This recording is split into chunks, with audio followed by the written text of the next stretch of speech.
दोस्तों, मेरे मामा की लड़की देखने में बेहद ही खूबसूरत होती है। वह इतनी ज्यादा खूबसूरत होती है कि गांव मोहल्ले के लड़के उस पर लाइन मारा करते थे, मगर वह किसी को भाव नहीं देती थी। एक दिन की बात है कि उसके पिताजी कहते हैं कि बेटी, तुम्हारी नानी का देहांत हो चुका है और तुम माँ बेटी को मेरे साथ तुम्हारे ननिहाल चलना होगा। वहां पर उनके अंतिम संस्कार की प्रक्रिया हो रही है। यह बात जब माँ बेटी सुनती है तो वह तुरंत ही तैयार हो जाती है और अपने पिता के साथ वो फिर अपने ननिहाल पहुंच जाती है। वहां जाने के बाद उसकी नानी का अंतिम संस्कार होता है और फिर उसके बाद जब सभी लोग वापस आने लगते हैं तो इस लड़की के जो मामा होते हैं वह कहते हैं कि भाई साहब ना हो तो अपनी बेटी को आप यहीं पर रहने दीजिए। मेरी माँ का देहांत हो चुका है और मेरी पत्नी भी अकेली रहती है तो उसे बहुत अच्छा लगेगा। अब यह बात सुनकर इस लड़की के पिता जो होते हैं वह मान जाते हैं और वह गांव वापस आ जाते हैं और लड़की को वहीं पर छोड़ देते हैं। दोस्तों, लड़की वहीं पर रहने लगती है, लेकिन जो उसके मामा का लड़का होता है वह उससे ज्यादा ही घुल मिल जाती है। वो लड़का देखने में बेहद ही खूबसूरत होता है। उसके साथ उठना बैठना, बातचीत करना, मूवी देखने जाना, यह सारा चीज वह करने लगती है। लेकिन लड़की के जो मामा होते हैं वह इस बात को समझ नहीं पाते कि इन दोनों के बीच में क्या चल रहा है। वह सोचते हैं कि मेरी बहन है और इसीलिए भाई बहन का रिश्ता है तो कोई कुछ बात जो है किसी को शक नहीं होता है। लेकिन दोस्तों, जब इन दोनों को आपत्तिजनक स्थिति में एक दिन देख लिया जाता है, इसके बाद मामा के पैरों तले से जमीन खिसक जाती है और फिर उसके बाद जो कुछ होता है वह वाकई में हैरान कर देने वाला होता है। जी हाँ दोस्तों, जब आप लोग सुनेंगे तो शायद आप लोगों को भी यकीन नहीं होगा, तो इस कहानी को अंत तक जरूर सुनिएगा क्योंकि वीडियो के अंत में आपको एक बहुत बड़ी सीख मिलने वाली है।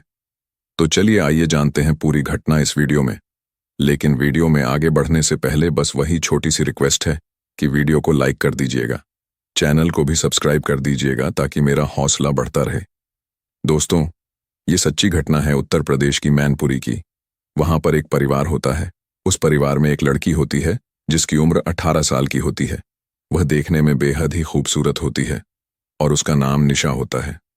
वो एक कॉलेज में पढ़ाई किया करती थी। पढ़ने लिखने में वह काफी ज्यादा होशियार भी होती है। वह इतनी ज्यादा खूबसूरत होती है कि गांव मोहल्ले के लड़के हमेशा उस पर लाइन मारा करते थे, मगर यह किसी को कभी भाव नहीं देती थी।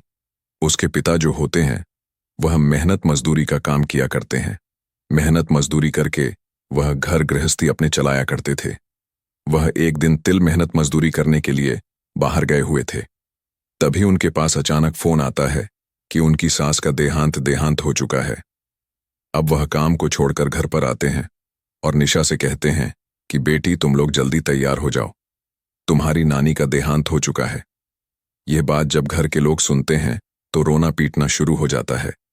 तब जो है निशा के पिता समझाते हैं कि अरे वो बूढ़ी हो चुकी थी और अब उनकी उम्र भी हो चुकी थी, क्या करती है वो, वैसे भी उनकी स्थिति कितने दिनों से खराब थी, उनकी तबीयत इतनी ज्यादा खराब थी, तो एक ना एक दिन तो वैसे भी सबको जाना है, तो रोने पीटने से क्या होगा। चलो तुम लोग जल्दी से तैयार हो जाओ, हम लोगों को अभी तुरंत तुम्हारे नैनीहाल निकलना है। फिलहाल माप दोनों तैयार होते हैं और उसके बाद आनन फानन में तीनों ही लोग, माता पिता और बेटी, साथ में फर्रुखाबाद, जहां पर निशा का ननिहाल होता है, जहां पर उसके मामा का घर होता है, वहां पर पहुंच जाते हैं।